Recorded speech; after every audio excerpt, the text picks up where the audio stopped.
해오름교회 성도 여러분 안녕하십니까? 서상배 목사입니다. 오늘은 요나서 1장 1절에서 3절 말씀으로 하나님의 종 요나의 완악함이라는 제목으로 말씀을 전하겠습니다. 요나서의 독자는 니느웨 백성들이 아니라 북이스라엘 사람들입니다. 주전 8세기경 여로보암 2세 때 정치적 경제적으로 안정되고 풍요로운 삶을 살면서도 타락하여 자신들의 본질적 사명을 망각한 북이스라엘 백성들이 요나서의 독자입니다. 선지자 요나는 바로 이들의 모습을 제대로 보여줍니다. 요나는 불순종한 자신의 모습을 통해 영적 감각을 상실하고 지나치게 교만한 북이스라엘 백성들을 일깨우려고 합니다. 그러므로 요나서를 통해 하나님의 백성이라고 하면서도 철저하게 이기적이고 교만하여 타락한 우리 자신의 모습을 깨달아야 합니다. 그리고 타락한 세상의 사람들이 회개하여 구원에 이르기를 간절히 바라는 하나님의 마음도 알아야 합니다. 첫 번째, 여호와의 명령과 요나의 불순종 1에서 3절. 여호와께서는 요나에게 아수르의 크고 중요한 도시인 니느웨로 신속하게 가서 여호와의 말씀을 외치라는 지시를 내리셨습니다. 여호와께서는 요나에게 그 이유로 다음과 같이 설명하셨습니다. 그들의 악이 하나님 앞에 올라왔기 때문이라고 합니다. 니느웨에는 교만함, 잔인함, 극도의 이기주의가 만연해 있었습니다. 여호와께서 중요하게 여기는 큰 도시인 니느웨가 악이 피어올라 여호와께서 더 이상 참을 수 없는 상황에 도달했다는 것입니다. 그러나 일어나 니느웨로 가라는 명령을 받은 요나는 일어나 여호와의 얼굴을 피해 다시스로 도망을 갑니다.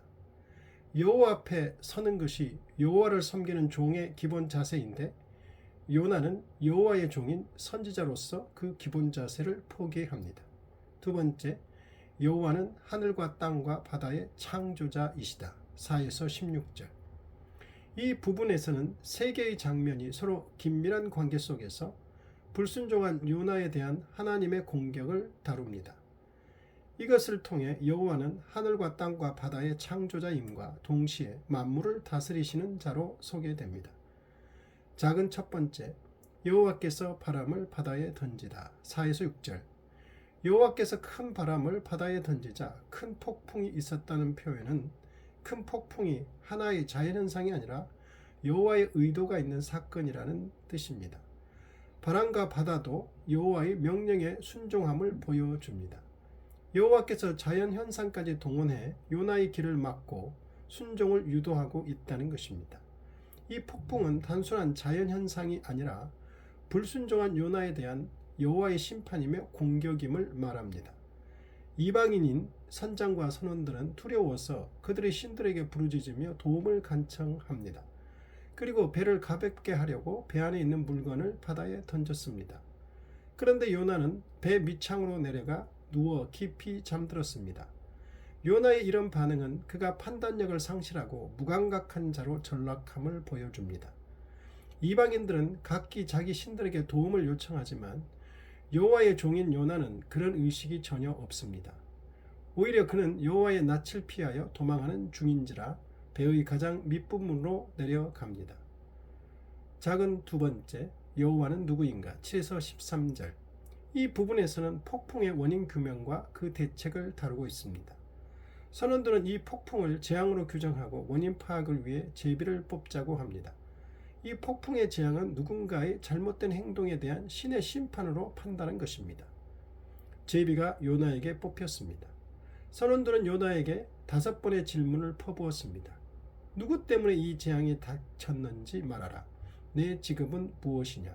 너는 어디서 왔느냐? 내 땅은 어디냐? 너는 어느 민족에게 속하였느냐? 요나는 이렇게 답합니다. 나는 히브리인이다. 나는 바다와 육지를 지으신 하늘의 하나님 여호와를 경외하는 자다. 요나는 바알신을 숭배하는 선원들에게 하늘의 하나님은 바알이 아닌 여호와이시고 그가 하늘과 땅과 바다의 창조주이시다라고 선포한 것입니다. 요나의 이런 선포에 대해 선원들은 심히 두려워했습니다. 선원들의 두려움의 대상이 폭풍에서 자연 만물을 창조하고 다스리는 여호와 하나님께로 변하였습니다. 그리고 요나가 여호와의 얼굴을 피하여 도망 중이라고 말했기에 선원들은 이 폭풍이 여호와의 명령을 거절한 요나에 대한 여호와의 공격이라는 사실을 알게 되자 더 큰 두려움에 쌓이게 되었습니다. 바다가 더 흉흉해지자 선원들은 우리가 너에게 무엇을 행해야 바다가 잠잠하겠느냐고 질문합니다. 문제의 원인인 요나에게 그 해결책을 요구하고 있습니다. 이에 요나는 너희는 나를 들어 바다에 던져라. 그러면 그 바다가 잔잔할 것이라고 답했습니다. 그런데 선원들은 배를 육지로 돌리려고 노를 저었습니다. 요나를 죽음에 던질 수 없기 때문에 육지로 돌아가려고 했습니다. 선원들은 배를 육지에 대어보려고 더 세게 노를 저었지만 그렇게 할 수가 없었습니다. 파도가 더욱더 무섭게 그들의 머리 위로 치솟아 올랐기 때문입니다. 자연을 주관하시는 여호와의 절대 주권적 통치에 대해 인간은 전적으로 무능함을 보여주는 장면입니다. 작은 세 번째, 여호와의 주권적 행동에 항복하는 사람들 14절에서 16절. 이제 선원들은 자연현상을 주관하는 여호와의 명령을 불순종한 요나를 바다에 던질 수밖에 없었습니다. 5절에서 각자 자신들의 신들에게 부르짖었던 선원들은 요나의 고백을 듣고 여호와께 부르짖습니다. 요나의 고백을 들은 선원들은 여호와를 분명하게 인식했습니다. 따라서 그들은 여호와께 부르짖습니다. 선원들이 간청하는 내용은 두 가지입니다. 하나는 요나의 생명 때문에 자신들을 파멸하지 말라는 것입니다. 다른 하나는 자신들에게 무죄한 피를 돌리지 말아 달라는 것입니다. 선원들은 폭풍의 원인을 제공한 요나를 바다에 던지려 하지만 두려웠습니다. 만약 이로 인해 요나가 섬기는 하나님이 진노하는 날에는 자기들 목숨은 끝장날 것으로 생각했기 때문입니다. 그러므로 그들은 요나를 바다에 던지면서 무죄한 피를 자기들에게 돌리지 말라고 간청합니다. 이는 이러한 행동이 자기들의 의사와는 무관하므로 그의 죽음에 대한 보응을 면하게 해달라는 것입니다. 반면에 하나님의 선지자인 요나는 폭풍의 원인이 자신 때문이라는 것을 알면서도 여호와께 간청하지 않습니다. 요나의 완악함이 고스란히 드러나고 있습니다. 이제 선원들은 문제의 원인인 요나를 바다에 던졌습니다. 그러자 그 바다가 멈추어 섰습니다. 이 광경을 보고 선원들은 여호와를 몹시 두려워하게 되었다고 합니다. 그런데도 요나는 자신의 입술로 여호와를 경외한다고 고백하고도 여호와를 두려워하지 않습니다. 참으로 아이러니한 광경입니다. 기도하겠습니다.